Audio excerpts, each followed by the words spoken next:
Nah, sekarang di episode kedua, tadi kemarin udah cerita tentang gimana naik pesawat, cara masuk ke Amerika Serikat yang gampang.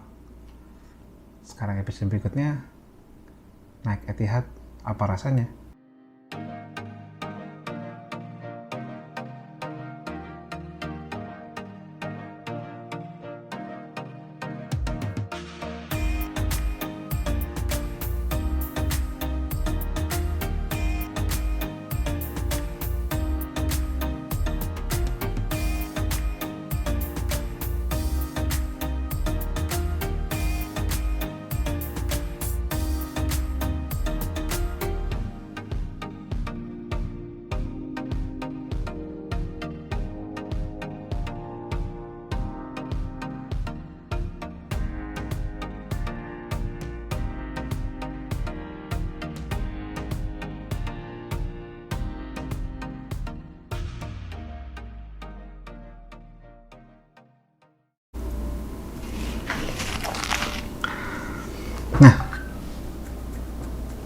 Nah, jadi kemarin saya sama istri dan anak berangkat ke Amerika Serikat naik Etihad 23 Agustus 23 Juli 2021.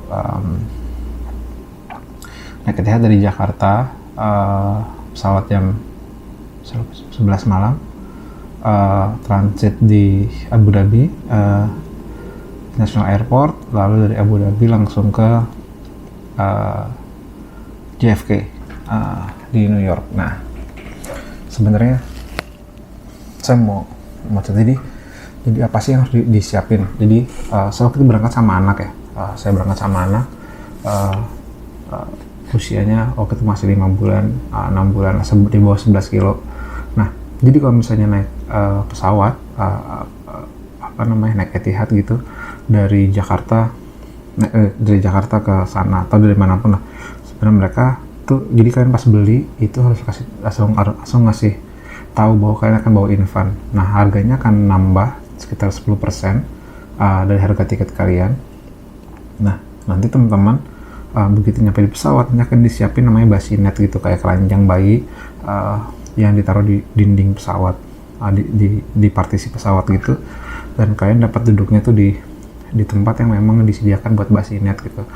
Jangan nggak declare dari awal gitu, baiknya declare dari awal bahwa kalian akan bawa bayi maksimal di bassinet itu 11 kilo. Setelah kalau lewat dari 11 kilo, dia harus duduk di kursinya sendiri, nggak bisa di bassinet.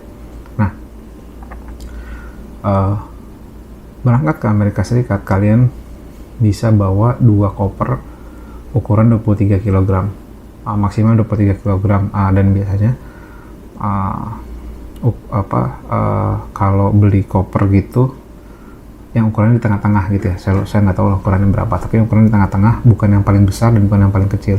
Dia bisa di tengah-tengah dan itu maksimal 23 kilo, memang 23 sampai 30 kilo biasanya, tapi nggak boleh lebih dari 23 kilo. Bisa 23 kilo, 2 plus 1 hand carry 7 kilo dan 1 ransel backpack gitu. Dan nah, kalau kalian declare bawa infan dari awal, infan dapat 1 koper 23 kilo, dapat 1 hand carry 7 kilo dan dapat 1 backpack. Biasanya backpack itu isinya diaper bag gitu. Terus hand carry itu jadi stroller, dan 1 koper buat dia sendiri. Jadi kemarin saya bawa 5 koper, 5 koper, 2 hand carry 7 kilo, 1 stroller, 1 backpack, dan istri juga bawa tas dan diaper bag gitu. Nah, jadi kalian nggak bisa bayar extra baggage ya, jadi memang harus 23 kilo, 7 kilo,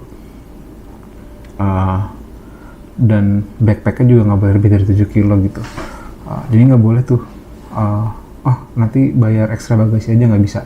Jadi karena pandemi itu nggak bisa tuh bayar ekstra bagasi gitu. kemarin kami harus ngeluarin banyak barang itu pulang kerja balik lagi ke rumah, karena saya agak eksesif packingnya, bawa elektronik gitu hampir 11 kiloan, laptop PS,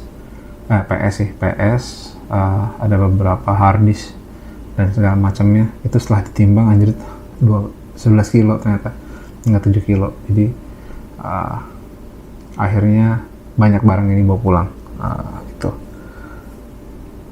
Lalu terbang, ada dikasih basinet, check in.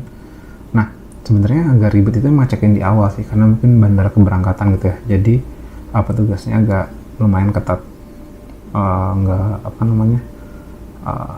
masalah barang bawaan berat atau segala macam gitu, meskipun menurut saya juga enggak ini banget lah. Cuma mereka nggak ketat di situ pas mau masuk pesawat ya. Kalau pas di check in tuh helpful banget, karena harus waktu itu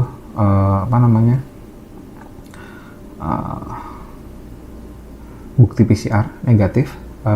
Saya PCR di Bumame kemarin, 1 hari 48 jam dari Jakarta ke Abu Dhabi, dan Abu Dhabi New Yorknya itu harus 72 jam. Jadi sebenarnya sekali tes 24 jam sebelum berangkat itu bisa banget. Saya tes tuh sehari sebelum berangkat pagi di Bumame, sore udah keluar hasil. Padahal saya waktu itu ngambilnya 10 jam ya, yang 10 jam 12 jam lah maksimal. Nggak ngambil yang paling cepat, tapi dia keluarnya lebih cepat.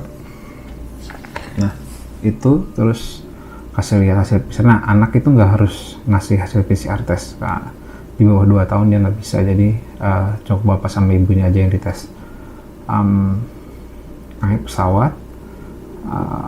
Nah ini yang mungkin nggak semuanya teman-teman pernah punya pengalaman, tapi begitu naik pesawat, di dalam pesawat itu nanti pas awal sebelum take off, nanti teman-teman yang akan gendong bayinya harus digendong, nanti dapat ekstra seat belt buat infant. Nanti seat beltnya diikat ke yang mangku gitu ya. Nah kemarin yang mangku tuh istri, jadi istri pakai seat belt, terus nanti seat belt infantnya, seat belt anak saya ditaruh ikat ke seat belt istri. Take off, nanti setelah take off boleh setelah take off nanti akan dibukain basinet sama pramugarinya, nanti akan dipasang, dikasih selimut juga gitu. Jadi dikasih alas dan dikasih selimut juga. Jadi sebenarnya nggak perlu bawa banyak selimut sama banyak alas, karena di pesawatnya disediain gitu. Disediain selimut sama alasnya buat si anak gitu di basinet. Dan menurut saya sih nyaman-nyaman aja ya selama di basinet anak saya.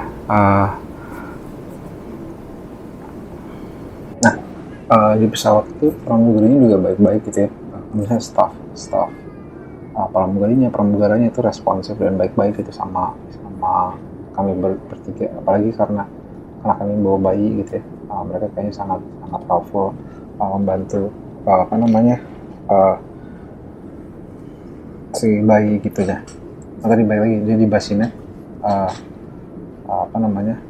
bayinya nyaman itu, tidur kayak di box gitu kecil. Nanti jadi selimutnya itu harus ditutupin ke bayinya, karena supaya kalau nggak turbulensi nggak loncat-loncat gitu bayinya, supaya nggak jatuh. Cuma memang begitu ada turbulence, begitu ada harus pakai seat belt, si bayi itu harus dipegang sama kita gitu.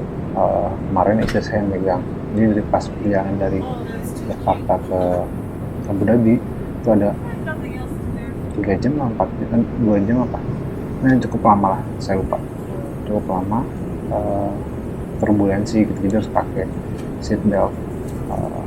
Lampu seat beltnya nyala, jadi si anak saya digendong sama istri saya cukup lama tuh, pegel kayaknya istri saya juga. Cuma nggak enak kalau mau gantian anak saya bangun, nanti malah lebih repot. Akhirnya istri saya pegangin cukup lama, panjang banget perjalanan. Tapi itu tetap dikasih makan, makannya enak, 2 kali. Jakarta Abu Dhabi itu 2 kali makan ya, makan malam sama makan pagi, sebelum nyampe, sama 1 kali snack kalau nggak salah. Makan pulang, begitu Abu Dhabi itu sekitar 7 jam perjalanan.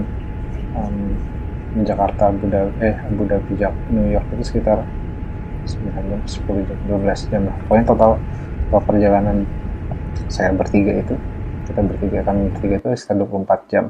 Plus transit sekitar 4 jam perjalanan gitu.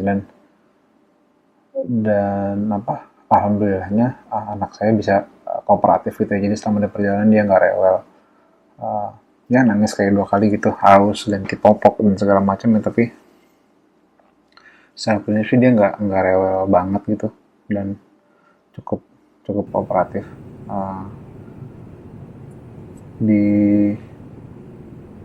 Abu Dhabi agak repot karena turun pesawat kita harus naik bis gitu, jadi bawaannya cukup banyak sih, jadinya agak merepotkan. Untung pramugaranya baik gitu, jadi dia bantuin bawa stroller anak saya dari kursi ke bis, jadi ya cukup membantu lah itu. Terima kasih teman-teman Etihad yang sudah membantu, dan krunya yang responsif gitu ya, terhadap bayi gitu. Jadi beberapa kali kita bukan ke gap ya, karena kan pegel kali ya, jadi akhirnya saya buka si selimut yang nahan itu, dibuka. Nah begitu ada pramugarinya lewat, kita yang dimarahin itu, jangan dibuka, ini aturannya harus ditutup, nggak boleh, ini buat keselamatan bayinya juga gitu, segala macam. Akhirnya tutup lagi. Gitu sih, perjalanannya cukup asik gitu. Turun Abu Dhabi tadi, terus naik lagi, enak, naik lagi, Jakarta dan Abu Dhabi New York seru. Nah update filmnya juga update ya, jadi in-flight entertainmentnya juga cukup oke. Saya lihat ada film, nanti kita cerita tentang hari ini. Ada beberapa film Indonesia di playlistnya si Abu Dhabi gitu. Salah satunya nanti kita cerita tentang hari ini kalau nggak salah. Nanti saya cek lagi di rekamannya. Tapi ada itu, ada Kong versus Godzilla yang saya belum nonton. Saya nonton Judas and the Black Messiah. Itu bagus banget filmnya, kalian harus nonton. Gila, itu keren banget film. Bahwa nggak semua orang terdekat, kalau ngomongin politik, bahkan orang terdekat aja bisa dicepu gitu. Itu keren banget, kalian harus nonton sih. Di pesawat tapi harus nonton. Apa lagi ya saya nonton, ada beberapa film yang saya tonton karena ya di perjalanan cukup panjang, 14 jam, 13 jam sampai 7 jam. Istri saya sih nggak sempat tonton apa-apa, jadi karena begitu anak saya tidur, istri saya tidur capek, dan karena dia harus gendong kan. Kalau saya alhamdulillahnya masih sempat tidur dan nonton, meskipun pas nonton juga tetap mastiin anak supaya kalau bangun ganti pampers, sama susu dan segala macamnya. Tapi gitu sih. Cuma apa lagi ya, makanan enak-enak, halal, makanannya halal gitu ya, ikan, ayam, sapi yang kalau nggak salah, nggak ada yang babi. Meskipun tetap ada bir sama wine gitu ya. Ya kan kalau itu mah pilihan, kalau mau ngebir, kalau mau wine, tapi ya kalau enggak juga nggak masalah. Cuma makanannya karena bukan pilihan, jadi dia tetap halal lah, karena kan Etihad Abu Dhabi gitu ya. Gitu. Harga tiket sosok lah, Jakarta New York itu kemarin saya habis 10 jutaan kayaknya, sama saya, karena istri saya dibayarin sama beasiswanya, saya sama anak saya bayar sendiri, sekitar 10 juta sekali jalan kalau nggak salah. Itu lumayan murah ya, karena kalau nggak salah di maskapai yang lain 13-14 juta gitu. Jangan lupa visanya harus saya F1, istri saya J1, anak saya karena jadi dependen saya jadi F2, harus nyediain duit di rekening paling tidak 1 tahun masa kuliah, buat 1 tahun masa kuliah. Cepet kemarin daftar di apa namanya, kedutaan besar Amerika Serikat itu cepet, apa namanya, karena sekolah ya, karena via sekolah jadi lebih cepat, jadinya juga cepat. Kalau tips buat nyari visa mah ada banyak, gitu sih kira-kira ya. Apply di websitenya kedutaan, nanti bayar ke apa namanya, Simbe Niaga, pokoknya bayar transfer, nanti dapat jadwal, terus abis itu ikuti jadwalnya, bawa berkas-berkasnya dan foto terbaru ya, nggak boleh lebih dari 3 bulan. Dan kalau saran sih jangan foto sendiri, lebih baik di tempat pas foto yang bisa ngurusin visa, karena ada beberapa komposisi yang cuma di tempat itu, yang di tempat pas foto itu yang paham gitu. Datang nggak usah bawa alat-alat yang rumit, karena semua akan dititipin, dan mereka sih bilang nggak usah bawa laptop apa segala macam gitu, bawa handphone aja. Nanti kan handphone tetap ditaruh, tapi elektroniknya cuma bawa handphone. Jam juga dititip. Masuk. Nah kemarin tuh saya agak skip, jadi loket 1, loket di depan ngecek, loket kedua ngecek, loket ketiga ngecek lagi, loket pertama sama orang Indonesia, loket kedua sama orang Amerika Serikat, warga negara Amerika Serikat. Nah harusnya saya masuk ke booth wawancara, loket 7-10. Nah saya skip, saya langsung bayar. Saya nggak memperhatikan instruksi ya, saya langsung bayar, pulang lah saya.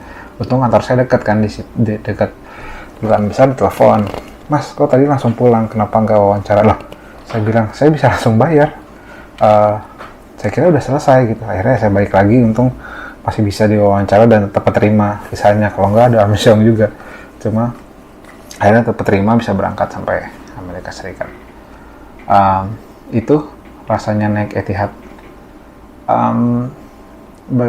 Sekali lagi terakhir, terima kasih buat teman-teman Etihad yang sudah membantu kami, saya, istri dan anak saya untuk sampai ke Amerika Serikat dengan baik. Terima kasih juga sudah membantu proses kami dari mulai berangkat sampai nyampe gitu. Sungguh sangat helpful sekali. Ini tidak di endorse BTW, saya beli tiket sendiri, tapi itu sih pengalaman saya naik Etihad. Dan kalau teman-teman mau ke Amerika Serikat bawa bayi, paling tidak pengalaman saya bisa jadi referensi maskapai apa yang bisa dipakai gitu.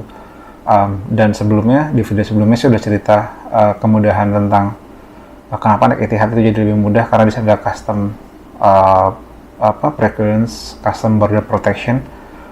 Jadi nggak perlu dicek imigrasi di Amerika Serikat, dicek imigrasi di Abu Dhabi. Itu untuk mempermudah proses. Kenapa? Nanti silahkan nonton di ini lampu saya jadi aneh. Silahkan nonton di video sebelumnya tentang pre-clearance Amerika Serikat. Begitu, ikuti terus podcast saya. Jangan lupa saya juga punya podcast yang lain, cerita orang dalam, bareng sama teman-teman teman-teman tempat kerja saya yang lama. Itu bicara tentang kebijakan di DKI Jakarta, bicara tentang ceritanya tentang orang dalam gitu, gimana proses kebijakan itu bisa dikerjain, dibuat, didesain, dan nanti juga saya akan bikin opini-opini tentang policy dan segala macamnya di channel ini, di podcast ini. Jadi kalau mau tahu, ikuti terus, like, subscribe, dan sebarin supaya lebih banyak orang yang nonton. Begitu. Terima kasih sudah mau menyimak, dan sampai jumpa di video berikutnya. Assalamualaikum warahmatullahi wabarakatuh.